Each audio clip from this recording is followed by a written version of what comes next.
Olá, gente. Boa noite. Nós estamos iniciando mais uma aula. Na aula de número 9, nós estamos entrando. Essa aula número 9, nós vamos dar sequência ao estudo das ramificações de Avodah Zarah.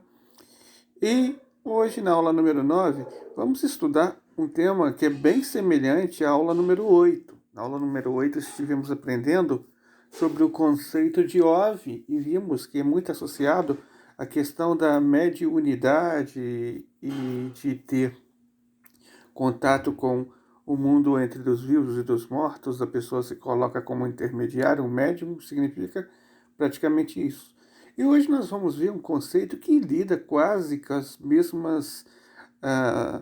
mesmas tipos de informações, só que de uma maneira um pouco diferente. E eles são os oráculos. O que é um oráculo, né? O que primeiramente a gente quer dizer que é um oráculo? Um oráculo é alguém que representa uma certa sabedoria, ou se diz representar uma liderança espiritual no conjunto de uma crença, né? No conjunto de uma crença. E é aquela pessoa por quem as pessoas procuram consultar e diz manipular a natureza, ou muitas vezes até regir assim, assuntos de natureza sobrenatural relativo ao tempo e ao espaço, ao passado, presente, futuro. E como se fosse bem um sacerdote, né? Dito do paganismo em geral, e outros temas também bem associados a isso. A referência ela está lá na nona ramificação, lá no livro de Aaron Lichtenstein, no The Seven Laws of No, ele registra essa nona ramificação e a proibição e prática de consulta de Idoni agora, tá? O Idoni é aquele que é traduzido como oráculo. Existem até algumas traduções que traduziram mesmo esse termo aí como oráculo, né? Embora não adotamos essa forma de traduzir nomes, né? Nomes que são próprios, porque as pessoas podem levar a uma certa confusão, é melhor explicar a origem, né? O termo de origem, do que traduzi-los. Então, no versículo 31 do capítulo 19 de Vaikra, conhecido também como Levítico, está escrito: não se volte para Idoni. Então, é o que está aí. Não é verdade? Poderia ser: não se volte para os oráculos. Também não estaria muito errado, tá? Mas vamos explicar por que também alguns segmentos acabam traduzindo dessa forma e que tem realmente bastante a ver com os oráculos. Então daqui a gente aprende o seguinte: na terra de Canaã existia essa prática do oráculo e em geral era praticado por um tipo de xamã. O que é um xamã? O xamã é alguém que desempenha uma função espiritual bem semelhante ao pajé das tribos indígenas na América do Sul, ou que diz entrar em transe e depois desse transe ele acaba tendo algum tipo de alucinação, ou ele diz receber um tipo de visão sobrenatural. E então ele passa algum tipo de informação e diz que está falando o futuro, ou proferindo aquilo que ainda vai acontecer, ou então ele diz sobre aquele que está consultando ele, o que ele deve ou o que ele não deve fazer. Só que o ídolo ele tinha uma coisa especial. Ele tinha um osso de ídoa. Ídoa é um pássaro, tá? E esse ídolo, ele diz o seguinte, que estava recebendo essa mensagem por meio e através desse mecanismo. Então daqui a gente vai entender que a proibição aqui é utilizar algo de material para manipulação do sobrenatural, tá? E sim, isso é o que o oráculo em geral faz. E tem muito a ver com a questão do oráculo em si. Como a gente viu na última aula, Todo tipo de feitiçaria é proibido. Todo tipo de feitiçaria é proibido pelas 7 leis, né? Todo tipo de feitiçaria. E entre esses tipos de feitiçarias tem a feitiçaria propriamente dita, a bruxaria, e também outras formas também de bruxaria, como por exemplo, Ídoa, necromancia, adivinhações de tempos, presságios, gouros e por aí vai. Esses vários tipos de mecanismo de feitiçaria que é bem semelhante da questão da manipulação do sobrenatural. Então, no geral, eu poderia falar para vocês o seguinte: é proibida a feitiçaria, entendeu? É isso que eu poderia falar. Só que aí a Torá ela procura fazer o seguinte: sequenciar e detalhar os vários tipos de feitiçaria para que eu, tomando de uma forma geral, não a pessoa não fique pensando, por exemplo, que alguma outra forma que ele pensa não é uma feitiçaria. Então ela procura explicar o que é feitiçaria e quais são esses tipos de feitiçarias que a Torá diz ser proibido. Então entre elas está o idone, né? Essa prática aqui. O Ove nós já vimos que ele é bem semelhante a um médium, né? Aquele médium que ele diz receber algum tipo de influência sobrenatural da comunicação com os espíritos, com os mortos, pratica até um certo tipo de adoração a isso. Agora, esse daqui é mais em relação aos deuses, em geral pagãos, ao paganismo, é muito comum, mas também vários tipos de práticas são adotadas através de oráculos, sem mesmo nós pensarmos e saber sobre isso. E a gente vai estar vendo esses detalhes nessa aula agora, tá bom? Então vamos aqui. A fonte para todas essas informações que nós acabamos falando, como que se dá, né, essa forma de ídone, está no Sefer Hinui 256. E o Rambam também fala no livro dele, no Sefer Mitzvot. Mitzvot Lotase, número 9. Mitzvah Lotase, número 9, é a proibição número 9. E ele vai dizer o seguinte, que a questão é que pega um osso de um pássaro, cujo nome é Idua, conforme nós já explicamos, né, na descrição, e coloca na sua boca, né, ou seja, usa do mecanismo de algo material para receber a influência sobrenatural. Ele queima incensos, ele faz encantamento, ou seja, queimar incenso é no sentido de prestar o culto a algo.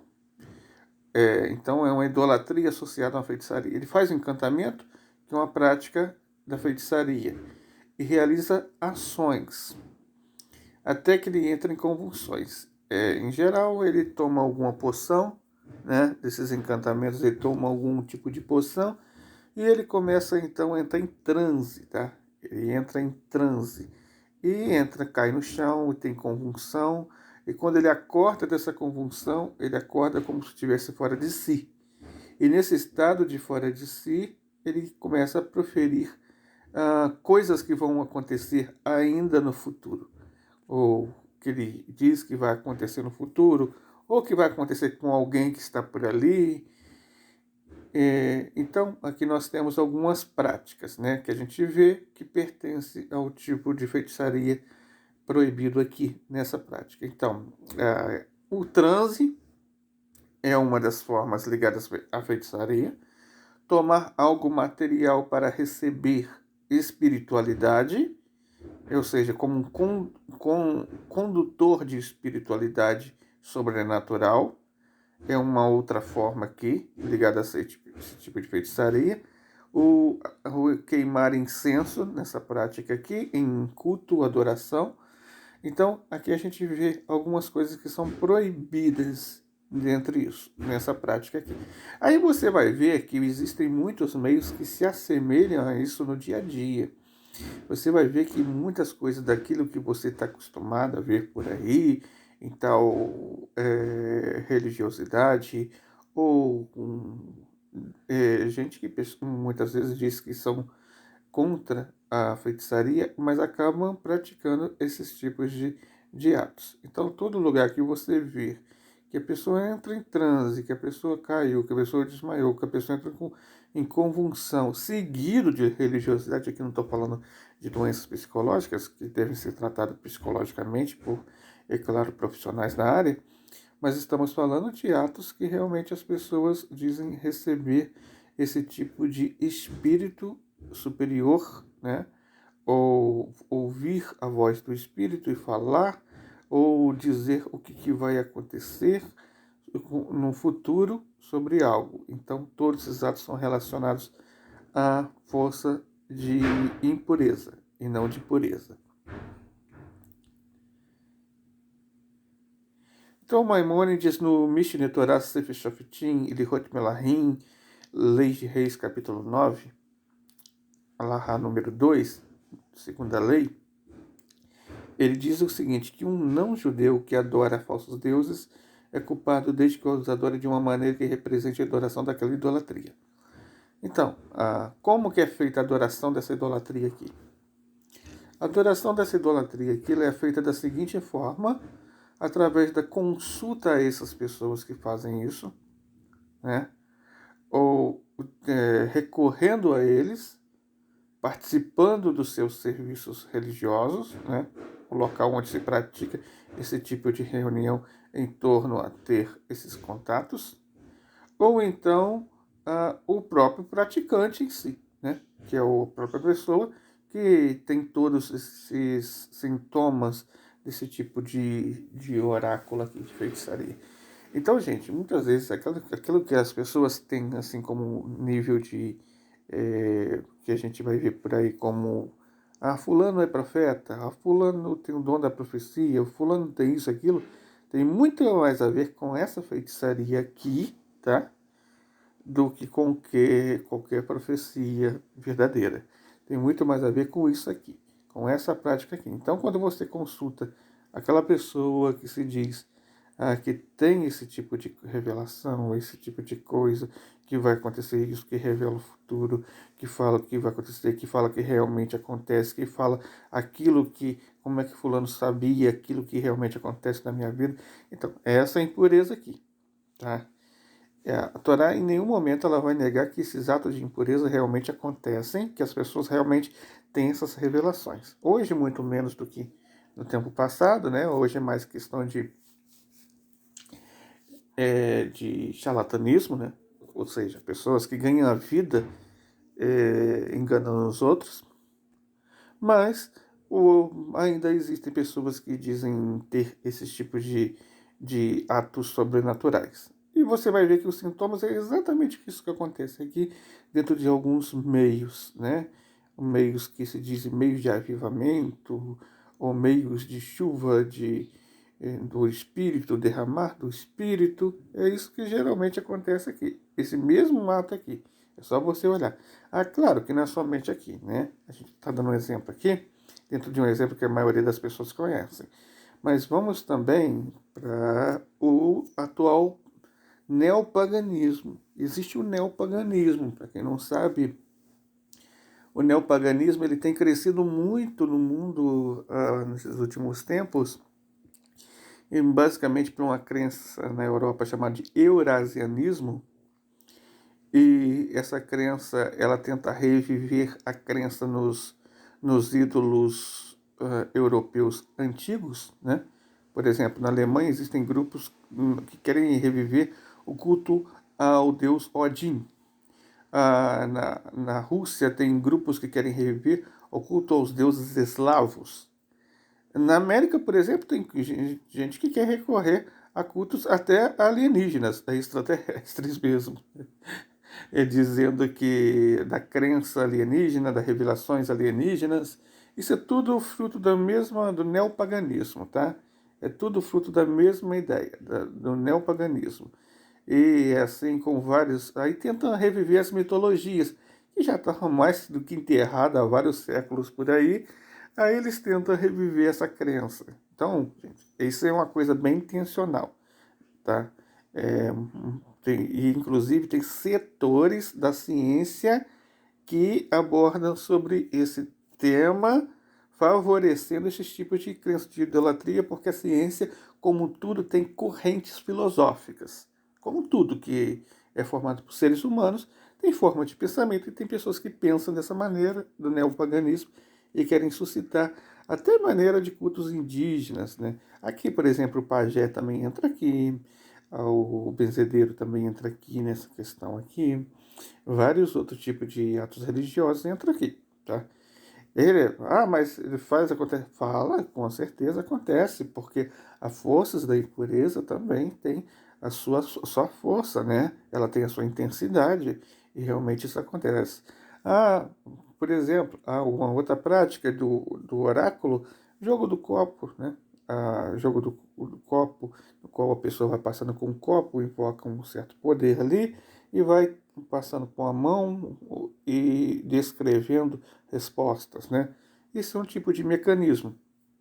Assim como tinha um osso do ídolo, o copo é um mecanismo para receber essa espiritualidade e para que isso possa estar decifrando. Então daqui a gente aprende o seguinte: a gente está falando, detalhando dessa maneira, porque para a gente ficar longe dessas coisas, explicando a verdadeira origem e o mal que tudo isso pode realizar na vida dos seres humanos. A partir do momento que alguém se conecta com essas energias, ele está suscetível a problemas sérios na vida dele. Ele está tendo uma abertura para essas forças realmente agirem. Essas forças existem, tá bom? Existem várias forças em torno disso, desde o Shedim, né, que o pessoal chama mais de demônios, né? O Shedim, é, desde, por exemplo, o Sindalet, que é um estado intermediário entre humano e anjo, né? Não é humano nem é anjo, é um estado intermediário. Tudo criação de Hashem também, tá, gente? Hashem rege todas as coisas. Mas ele não quer que a gente acesse essas coisas, tá bom? É para potencializar um livre-arbítrio, direito de escolha entre o bem e o mal, para isso que tudo isso existe, né? E tem outros também, né? Outros também, outras forças em torno disso. Então a gente tem que ficar bem longe dessas coisas todas e entender que nós devemos ter que papel, o que eu devo fazer. Porque as pessoas têm curiosidade de saber do sobrenatural. As pessoas têm curiosidade de saber o futuro. As pessoas têm curiosidade de repente, saber o que almeja eles daqui a um dia. Só que o melhor remédio nessa área não é a curiosidade, mas aquilo que o Rambam fala aqui, ó, no Mishneh Torah, no Sefer Madá, em Avodat Kohavim, capítulo 11, Alahá número 16. Olha o que está escrito aqui. Tenham fé perfeita com Deus, seu Senhor. É isso que está lá em Deuteronômio 18:13. Essa é a solução para tudo isso aqui, tá? A partir do momento que você tem fé perfeita, uma fé completa, né? Você tem uma fé completa em Hashem. A partir desse momento, você vai entender que Hashem é o dono da sua vida, dono do seu futuro, do seu presente, do seu passado, que ele mantém e conduz sua vida em segurança. E você sempre escolhendo as melhores escolhas, tudo vai dar certo na sua vida, entendeu? Quero dizer que você não vai enfrentar problema. Todo mundo tem problema. Então, você também vai ter problema. Você está inserido nesse contexto. Só que você deve entender que esses problemas também têm a força de te elevar espiritualmente, de melhorar sua vida, de realmente te potencializar, de também de refinar você, de extrair o melhor que existe dentro de você. E só existe a probabilidade de você crescer nas dificuldades. Sem dificuldade não tem crescimento, tá?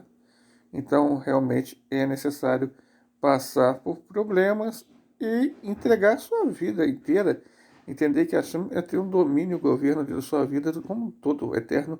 Ele sabe de todas as coisas. Ele governa todas as coisas e governa também a sua vida, tá bom? Então, diante disso, você não precisa ter medo daquilo que reserva o futuro. Você não precisa tentar sondar os mistérios sobrenaturais disso ou daquilo. Não. Você só precisa de Hashem, de nada mais na sua vida. Somente o eterno. Nada além dele. Nada além dele. Somente ele. É só isso. É o simples, né, da vida. Sem complicar. Então daqui a gente aprende alguns exemplos que a gente pode citar. Entre esses exemplos está não praticar nenhum tipo de xamanismo. Já explicamos o que é o xamanismo, né? Não invocar espírito através de jogo de copo, rituais semelhantes, né? Nenhum tipo de ritual em que se procura utilizar a materialidade para invocar o sobrenatural, para esse sobrenatural vir e mostrar alguma coisa, não aprender conceitos do paganismo, né? Ou seja, estudar o paganismo para aprender a praticar o paganismo, não recorrer a curandeiros ou benzedeiros, curandeiros, ou também adivinhadores, que são chamados muitas vezes de profetas em tais denominações religiosas por aí. Então, a gente ficando afastado dessas coisas, estaremos seguros com Hashem e, basicamente, essa é o verdadeiro sentido da vida, que Hashem possa estar conosco em todos os momentos da nossa vida.